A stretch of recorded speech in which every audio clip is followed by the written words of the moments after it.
Hello, on se retrouve pour une petite vidéo supplémentaire puisque je sais que ça n'intéressera pas tout le monde. D'ailleurs, si vous êtes mal à l'aise avec ce genre de vidéo, je vous invite à quitter la vidéo. Je pense qu'il y a plein d'autres contenus qui vous plairont plus. Et puis, on se retrouve mercredi prochain. Pour ceux qui veulent voir mes cadeaux de Noël, les voici, les voilà. J'ai été extrêmement gâtée cette année, comme tous les ans en fait. Je sais pas pourquoi je dis cette année, mais j'ai été extrêmement gâtée. Je vais vous présenter d'abord tout ce qui est de l'ordre du livre ou qui se rapproche du livre. Et puis ensuite je vous montrerai le reste qui n'intéressera aussi pas tout le monde je pense.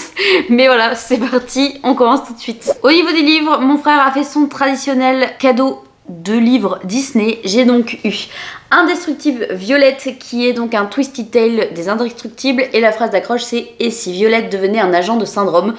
Donc en gros elle deviendrait méchante. J'ai très hâte de le découvrir puisque c'est un personnage qui est très peu exploité on va dire dans les Indestructibles 1 ou 2 d'ailleurs, et j'ai très hâte de savoir ce qu'ils en ont fait, donc ça peut être très sympa. C'était l'un de ceux qui me faisait le plus de l'œil dernièrement. Donc le voilà, il va rejoindre ma grande collection déjà de Twisted Tale. J'ai également eu le 10e tome des Disney Villains, donc Tuons la Bête, qui est d'après ce que j'ai compris la même histoire que ce qu'on a eu dans celui sur la Belle, mais qui est revu du point de vue de Gaston. Et il est bien plus conséquent que le livre de base dont je vous parle, donc je ne sais pas ce qui a été rajouté, mais je suis très intriguée. Après j'ai du mal en général quand on reprend des éléments qu'on a déjà lus et qu'on le transpose à une autre personne, mais ça va sûrement nous apprendre des éléments dont on a besoin pour la suite de la saga, donc je ne sais pas. C'est une saga jeunesse qui se lit très facilement et de manière très fluide, j'aime beaucoup. Ça me prend pas la tête, donc voilà, j'ai hâte de savoir de quoi il en retourne. Le frère de mon copain est aussi allé piocher dans ma wishlist pour m'ouvrir des livres et j'ai reçu le livre qui refusait de brûler de Mark Lawrence, publié chez Brajlon, qui me faisait beaucoup de l'œil après avoir vu certains avis. Apparemment c'est un univers très dense et très lent, mais qui a suscité de nombreux coups de cœur, donc je suppose qu'il peut être très bien. Et moi les livres très lents en général ça me dérange pas, donc il y a moyen que ça me plaise quand même. J'ai pas beaucoup de souvenirs en fait de ce dont ça parle, mais ça se passe dans une bibliothèque, donc à partir de là c'était bon, j'ai signé et je me suis laissée un peu influencer, donc on verra si c'est une réussite ou pas. On verra dans les prochains mois. Toujours du frère de mon copain, j'ai aussi eu le second tome de La femme de ménage, donc Les secrets de la femme de ménage de Freda McFadden dans la collection de poche, donc j'ai lu. J'avais adoré le premier tome, donc j'ai très hâte de découvrir le second, et il manquera plus que le troisième qui n'est pas encore sorti en poche, mais ça ne saurait tarder vu l'engouement qu'il y a autour de cette saga. Mon frère a aussi étendu ma saga de La petite faiseuse de livres, donc le tome 4 et le tome 5. Il me restait déjà le tome 3 dans ma pile à lire, donc je vais pouvoir tranquillement avancer. Et c'est une saga de manga dans laquelle on suit une bibliothécaire qui meurt par l'assommement de livres. Donc en gros il y a des livres qui tombent sur le coin de la tronche et elle se retrouve dans un monde où les livres n'existent pas et dans le corps d'une petite fille chétive très malade. J'adore pour l'instant les 2 tomes que j'ai lus, donc j'ai très hâte de continuer. Au niveau des livres on est bon, mais j'ai reçu quelque chose qui est en rapport avec ça, donc je vous le montre aussi. J'ai reçu un Book Nook qui est Sunshine Town.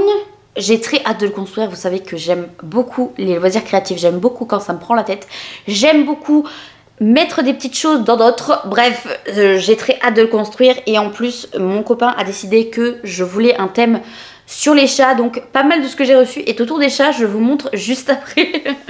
Dans le thème des chats, j'ai aussi reçu cette petite tasse avec 2 chats qui représentent selon lui nos 2 chats.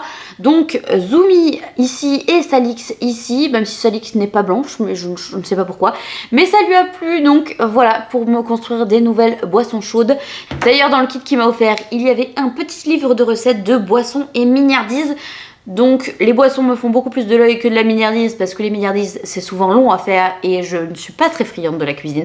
Je ne suis pas très douée pour, mais on va peut-être se laisser tenter, on ne sait jamais, sur un malentendu ça peut être très bon. Il m'a également offert la pop de Maléfique, donc avec ses petits détails de sceptre et de bougies. Je l'aime beaucoup, elle est très très jolie, et donc elle va rejoindre ma collection de pop Disney qui commence à se faire plutôt conséquente, même si elle est loin d'être terminée, et vu le nombre, je pense que je n'arriverai jamais au bout.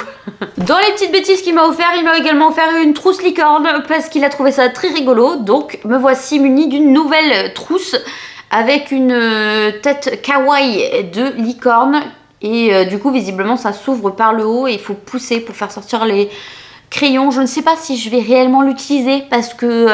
ma crédibilité de maîtresse risque d'en prendre un coup si je me ramène avec une trousse licorne, mais sait-on jamais, ça se trouve, je vais me faire plutôt des copains. On va vouloir me la piquer, je pense. De la part de ses parents, j'ai reçu une thé d'oreiller en soie rose. Ah, je pensais qu'on pouvait l'avoir à travers ça, mais non. C'est donc une thé d'oreiller, tout ce qui est de plus simple, en soie, pour faire attention à mes petits cheveux ondulés, bouclés, voilà. Qui n'ont pas de forme aujourd'hui, mais quand même, voilà. Et mon copain a eu la même, mais en gris, lui. J'ai également reçu ce grand puzzle de vilain Disney que j'ai très hâte de faire. Il m'a dit, texto, il m'a dit, j'en ai pris un peu plus facile parce que le dernier, il était atroce. C'était un de Thomas Kinkade, et donc du coup, il était... un peu aquarelle et tout ça, et donc il y avait beaucoup de détails dont on avait beaucoup de mal à trouver la place. Et là, il m'a dit, non, mais on va revenir à des basiques, c'était un petit peu trop long l'autre.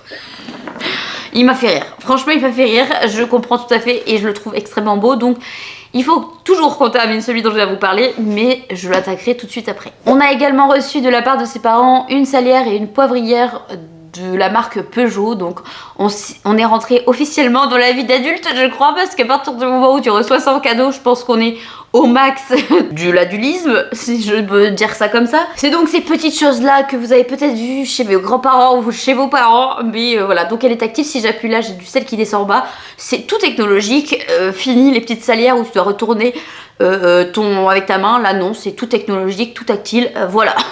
Mes grands-parents nous ont offert des petits bols apéro que je n'ai pas eu la foi de sortir parce qu'elles sont rangées tout en haut de mon étagère. Donc c'est des petites bols avec des citrons, voilà, très été. Donc pour les petits apéros sur notre nouvelle terrasse, ça va être parfait. Et enfin, ma maman m'a offert une tenue complète de vêtements. On y est allé ensemble, donc pas trop de surprise au niveau du cadeau, mais je suis fan de ce qu'on a pris.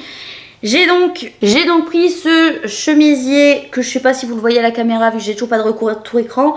J'ai donc eu ce petit chemisier qui est un peu transparent, donc il faut mettre un débardeur en dessous, sinon on voit tout, mais je le trouve extrêmement beau. Pour aller avec, j'ai eu cette jolie veste qui ne ressemble pas à grand chose si je vous la montre comme ça, mais je vous assure que porter ça tout son charme, mais que je trouve absolument très belle, et en plus qui est un peu chaude, donc pour l'hiver c'est parfait. Et pour finir cette tenue, on a pris une jupe que je trouve très jolie, qui fait aussi son petit effet, qui existe en Bordeaux, et du coup j'hésite vraiment à l'acheter parce que je me dis que ça peut avoir un tout autre charme.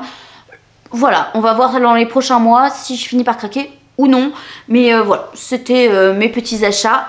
Et j'ai fait le tour de mes cadeaux de Noël. J'ai été extrêmement gâtée comme vous l'avez vu. Je suis extrêmement reconnaissante envers mes proches. J'ai passé un excellent réveillon. J'espère que c'est le cas pour vous aussi et que ça a été à la hauteur de vos espérances. Je vous souhaite une excellente semaine et on se retrouve mercredi pour une nouvelle vidéo. Ciao!